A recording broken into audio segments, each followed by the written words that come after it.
यहाँ के लोग नाराज़ क्यों हैं? मुझे लगता है कि नाराज़गी अगेन इग्नोरेंस से, और इग्नोरेंस से मेरा मतलब इलिटरेसी नहीं है। नाराज़गी तभी होती है जब आपको ये लगता है कि दूसरा आपकी बात नहीं सुन रहा, नहीं समझ रहा, और शायद आपका हक उस तरह आपको नहीं दिया जा रहा। सीपैक के समरात या मादनियात के समरात वो बलोच अवाम को नहीं, बल्कि इस्लामाबाद में बैठे हुए या उन कुव्वतों को जो पहले से ही उनके पास वसाइल ज़्यादा हैं, उनको मिल रहे हैं। बैठ के बात की जा सकती है इसके ऊपर।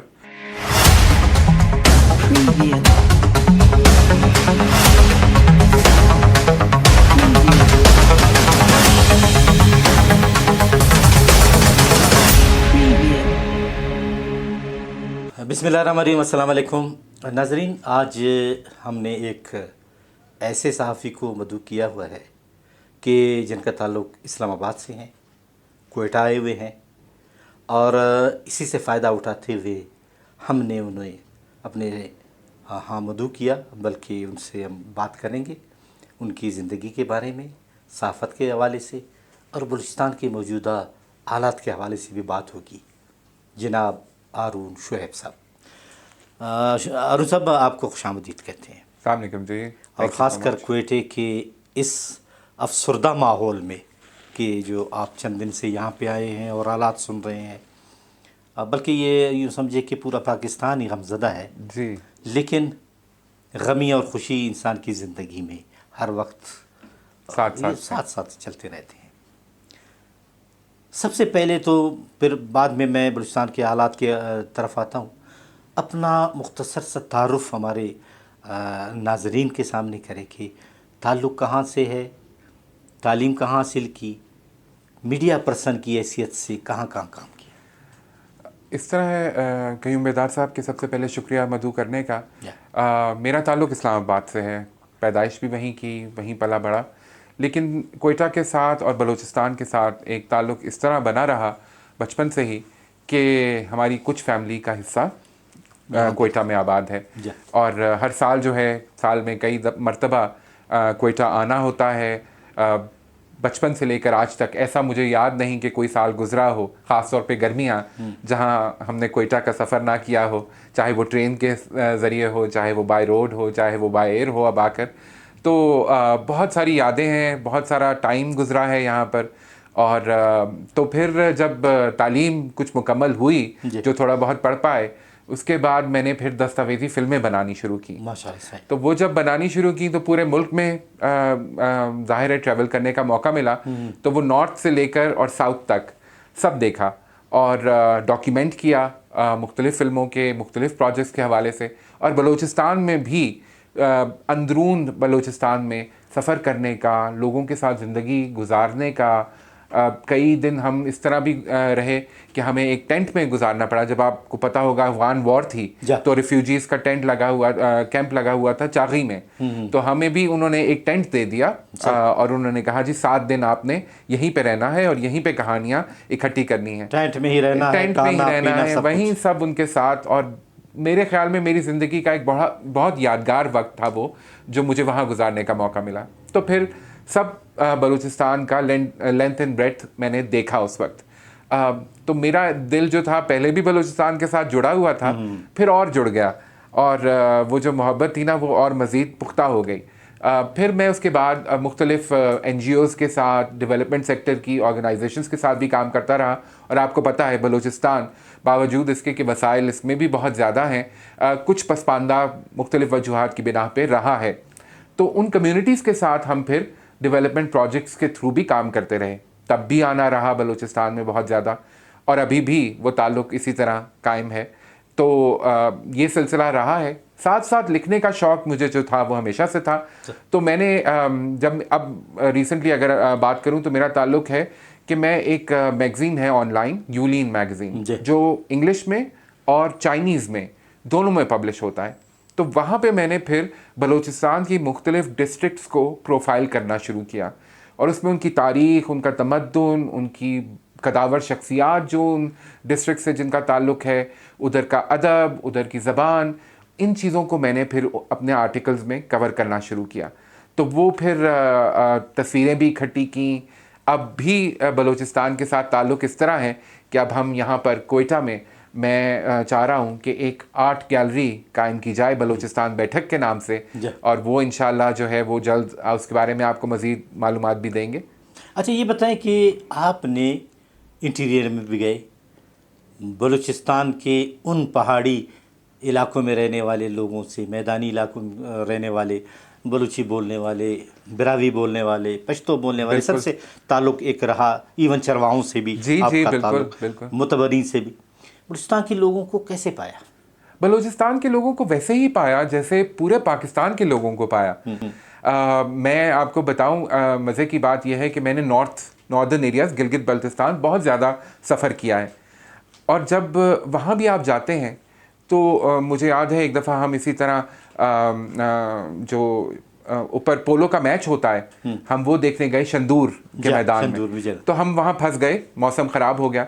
तो उन्होंने जो वो गांव वाले थे, उन्होंने अपने घरों के दरवाजे खोले और हम 3-4 साथी थे, उन्होंने कहा आप रात यहाँ गुजार सकते हैं, कोई मसला नहीं है। और इसी तरह मुझे बलूचिस्तान में भी वो मेहमान नवाजी नज़र आती है, वही मोहब्बत नज़र आती है, वो इंसानियत नज़र आती है। तो मुझे समझ नहीं आता कि ये चीज़ें जो हम कहते हैं कि ये सूबा और वो सूबा और ये लोग और वो लोग तो एक ही जैसे होते हैं, दिल भी एक ही जैसे होते हैं और जज्बात भी एक ही जैसे होते हैं। अब जब कि आप इस्लामाबाद में रहते हैं और कभी कभार आना जाना रहता है, इस्लामाबाद में बैठे हुए लोगों के क्या तासुरात हैं बलूचिस्तान के बारे में? देखिए कयूम साहब, आप बिल्कुल सही तरफ इशारा कर रहे हैं। मेरे ख्याल में लोगों के जो ख्यालात होते हैं वो एक दूसरे के बारे में अच्छे या बुरे तब हो जाते हैं जब वहाँ पर एक दूसरे के बारे में इल्म की कमी होती है। और मुझे लगता है कि वो जो दूरी है ना, वो फिज़िकल दूरी, वो ट्रांसलेट हो जाती है ख़यालात की दूरी में भी और वो जज्बात की दूरी में भी, जहाँ लोग मिल जाते हैं। अब जैसे मैं आता रहा हूँ बलूचिस्तान, तो मुझे लगता है कि मेरे लिए तो कोई मसला नहीं है, लेकिन जो लोग कभी नहीं आए बलूचिस्तान, उनको वहाँ बैठकर शायद लगता है कि वो कुछ और लोग हैं, हम कुछ और लोग हैं। तो वो मेरे ख़्याल में आपस में अगर रब्त रहे, आना जाना रहे, और एक दूसरे को समझने के लिए थोड़ा सा दिल कुशादा और जहन खुला रखें, तो फिर जो है ये दूरियां ख़त्म की जा सकती हैं। अरुण साहब, बलूचिस्तान के मौजूदा हालात को आप किस नज़र से देखते हैं?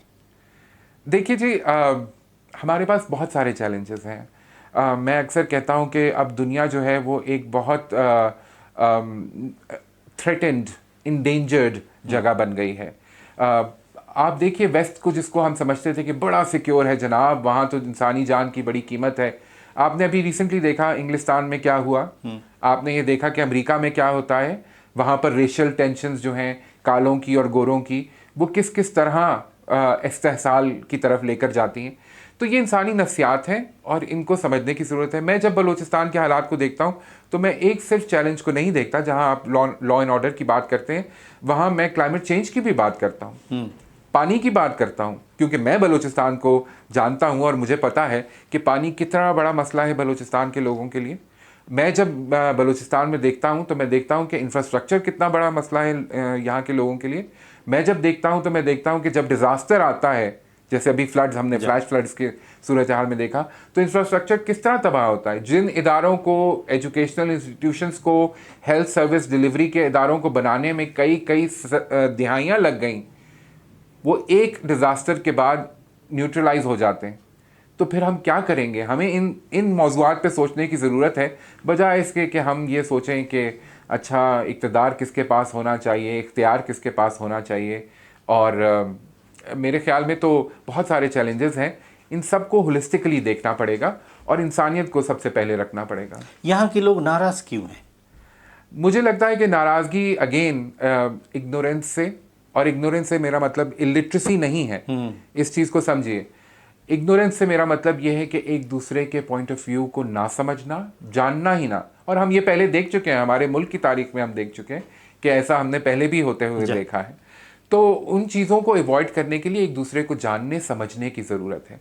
नाराज़गी तभी होती है जब आपको ये लगता है कि दूसरा आपकी बात नहीं सुन रहा, नहीं समझ रहा, और शायद आपका हक उस तरह आपको नहीं दिया जा रहा। तो फिर मेरे ख़्याल में नाराज़गी वहाँ से जन्म लेती है, और उसके लिए जो है थोड़ा सा दिल बड़ा करना और जहन खुला करना वो ज़रूरी होता है।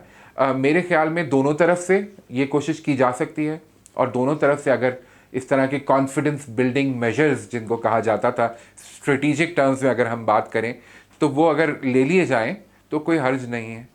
क्या यहाँ पे हकूक़ की जंग है ये, या दहशतगर्दी है, या बैरूनी ताकतें इन्वॉल्व हैं? देखिए जी, इससे तो कोई इनकार नहीं कर सकता कि बैरूनी ताकतें तो हमेशा ही कार फरमा रहती हैं और उनके अपने एजेंडाज हैं, और वो पूरे पाकिस्तान में आपको जगह जगह नज़र आता है कि वो किस तरह हमें चोट पहुंचाने की कोशिश करते हैं। लेकिन मेरे ख्याल में ये इसको इस नज़र से देखिए कि पंजाब का गरीब किसान या सिंध का गरीब हारी या खैबर पख्तूनख्वा का एक गरीब किसान और बलूचिस्तान का एक गरीब बाशिंदा जो है, उनके मसाइल, उनके दुख, उनकी ज़िंदगी की जद्दोजहद एक ही जैसी नज़र आएगी आपको। जो बाइख्तियार हैं वो यहाँ भी ज़िंदगी अच्छी ही गुजार रहे हैं, जो बाइख्तियार हैं वो वहाँ भी ज़िंदगी अच्छी ही गुजार रहे हैं। जो लोग किसी किस्म के इस्तेहसाल से गुज़र रहे हैं या गुज़रते रहे हैं, या जो सोसाइटी के उस सेगमेंट में हैं जहाँ पे ज़िंदगी को ज़िंदगी से जोड़े रखना भी एक रोज़ाना की जद्दोजहद है, वहाँ पे आपको नज़र आएगा कि नाराज़गी भी होती है और एक दूसरे के ख़िलाफ़ गलतफहमियाँ भी आ जाती हैं, क्योंकि इंसान इनसिक्योर जब होता है तो फिर उसको हर कोई अपना दुश्मन ही नज़र आता है। क्या बलूचिस्तान के जो वसाइल हैं, या यूँ समझे कि बलूचों के जो वसाइल हैं वही उनके दुश्मन हैं? मैं तो ऐसा नहीं कहूँगा। मेरे ख्याल में नेमत है पाकिस्तान के लिए, बलूचिस्तान के लिए। अल्लाह ताला ने पाकिस्तान को बहुत सारी नेमतों से नवाजा है, और इन सब चीज़ों के ऊपर हम सब का मिनहसुल कौम और इलाकाई तौर पर हक़ है, हर इलाके का हक़ है। लेकिन अगर आप ये इस तरह देखिए कि खैबर पख्तूनख्वा से अगर दरिया सिंध जो कि लाइफ लाइन है इस वक्त पाकिस्तान की, वो शुरू होता है और वहाँ पे हाइडल पावर के प्रोजेक्ट्स लगे हुए हैं, तो बिजली की बात की जा सकती है। यहाँ पर सुई गैस है तो सुई गैस की बात की जा सकती है। पंजाब में अगर खेत ज़मीन ज़रखेज़ है और खेत खलियान है तो वहाँ से अनाज की बात की जा सकती है। इसी तरह सिंध में अगर कराची है, पढ़ी लिखी पॉपुलेशन है, वो इकनॉमिक हब है, तो वो उसकी बात कर सकते हैं। साथ जुड़े रहने में फ़ायदा है सबका, नहीं तो फिर हम सबका मुश्तरका नुकसान हो क्योंकि सकता है। जो नाराज़ लोग हैं वो क्या कहते हैं कि सीपैक के समरात या मादनियात के समरात वो बलोच अवाम को नहीं, बल्कि इस्लामाबाद में बैठे हुए या उन कुव्वतों को जो पहले से ही उनके पास वसाइल ज़्यादा हैं उनको मिल रहे हैं। बैठ के बात की जा सकती है इसके ऊपर, और मेरे ख्याल में हमारे आइन में इसकी गुंजाइश मौजूद है। आपको पता है 18वीं तरमीम के बाद तो अब सूबों के पास भी इख्तियारात हैं। NFC अवार्ड जब होता है या पानी के ऊपर बात होती है या बजट जब मुल्की सतह पर तश्कील दिया जाता है, तो नुमाइंदे सब ही बैठे होते हैं, और वहाँ पे अगर बात की जाए तो मेरे ख्याल में अगेन मैं ये कहूँगा कि हो सकता है कि ऐसा भी हुआ हो। हमारी तारीख़ में इस तरह की मिसालें भी मिलती हैं जहाँ पे वसाइल की गैर मसावाना जो है वो बांट की गई है। लेकिन मेरे ख्याल में इसका अगर कोई हल निकालना है और अगर कोई मुमकिन हल है तो वो बातचीत और डायलॉग के ज़रिए ही मुमकिन होगा। अच्छा, ये जैसे कि आपने कहा कि वसाइल की गैर मुनसिफाना तकसीम और यहाँ के लोगों को इग्नोर करना चूँकि तालीम में पसमानदा है, या फिर उनके हकूक़ ना देना, ये इन हालात को जन्म देते हैं। इस्लामाबाद में बैठ के आप इस्लामाबाद के लोगों की बातें भी सुनते हैं, वो क्या समझते हैं कि इसका हल किस तरह निकाला जा सकता है? क्या लड़ाई से इसका हल, या इस तरह दहशतगर्दी से इसका हल मुमकिन है, या कोई और रास्ता भी है? नहीं जी, अगेन रास्ता तो कोई और ही चुनना पड़ेगा। मेरे ख्याल में इस तरह की गैर मुनसिफाना पॉलिसियाँ किसी के भी फेवर में नहीं हैं। मेरे ख्याल में हमें बैठकर बात करनी पड़ेगी, हमारे अरबाब इख्तियार को बैठकर बात करनी पड़ेगी, फ़ैसला साज़ों को बैठकर बात करनी पड़ेगी, मीडिया को बात करनी पड़ेगी, सिविल सोसाइटी को बात करनी पड़ेगी। जब बात होगी तो फिर हल निकलेंगे। और जिस तरह आपने कहा कि शायद वो जो लोग दूर बैठे हैं उनको एहसास नहीं है कि किस किस्म का एहसास महरूमी है, तो फिर वो एक दूसरे से बात होगी तो एक दूसरे का पर्सपेक्टिव समझ में आएगा क्योंकि अभी तो मुझे लगता है कि वो बग़ैर डायलॉग के एक दूसरे को अपने ही नज़रिए से जांचने की कोशिश करते हैं, यहाँ पर भी और वहाँ पर भी। तो मेरे ख्याल में वो राब्ते ज़रा बेहतर करने होंगे, और मेरे और आप जैसे लोग जो कि शायद मीडिया में कुछ बात कर सकते हैं, जिस तरह मैंने कहा, जब मैं अपने आर्टिकल्स लिखता हूँ तो मेरे जहन में हमेशा ये बात होती है कि शायद बहुत सारे बच्चे, बहुत सारे नौजवान लड़के लड़कियाँ अब ऐसे हैं जो कि साउथ की तरफ नहीं आते। जब टूरिज़्म की बात होती है तो नॉर्थ जाना पसंद करते हैं, या उनको वो सहल लगता है। यहाँ पे एक मैं अक्सर पूछा करता हूँ तो वो कहते हैं कि जी मौसम जो है वो बड़ा एक्सट्रीम हो जाता है साउथ की तरफ, तो इसलिए टूरिज़्म यहाँ पर ज़्यादा प्रमोट उस तरह नहीं हो सका। हालांकि मेरे ख्याल में लैंडस्केप्स जिस तरह के बलूचिस्तान में नज़र आते हैं, अगर कोई एडवेंचर टूरिज़्म का शौकीन है, किसी को ट्रैकिंग का शौक़ है, किसी को हाइकिंग का शौक़ है, तो उनको आना चाहिए बलूचिस्तान। और तो इस तरह के अगर हम चीज़ें करेंगे, इसको भी as a tourism destination promote किया जाना चाहिए, जैसे कि हम बाकी अपने नॉर्थ के इलाकों को करते हैं, तो फिर आप देखिएगा कि चीज़ें बेहतर हो जाएंगी।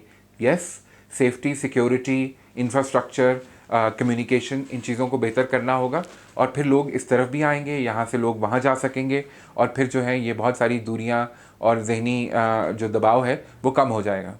बहुत बहुत शुक्रिया अरुण शोएब साहब कि आपने हमें टाइम दिया और बहुत खूबसूरत बातें की। नाजरीन, आपने अरुण शोएब साहब जो एक मीडिया पर्सन हैं, सहाफ़ी हैं, लिखकारी हैं, और वो इस हवाले से उन्होंने तज्ज़ियाती रिपोर्टें भी लिखी हैं, और उनका कहना है कि इसका हल सिर्फ़ बातचीत से है, टेबल टॉक से है, वरना ये दूरियां और बढ़ती रहेंगी।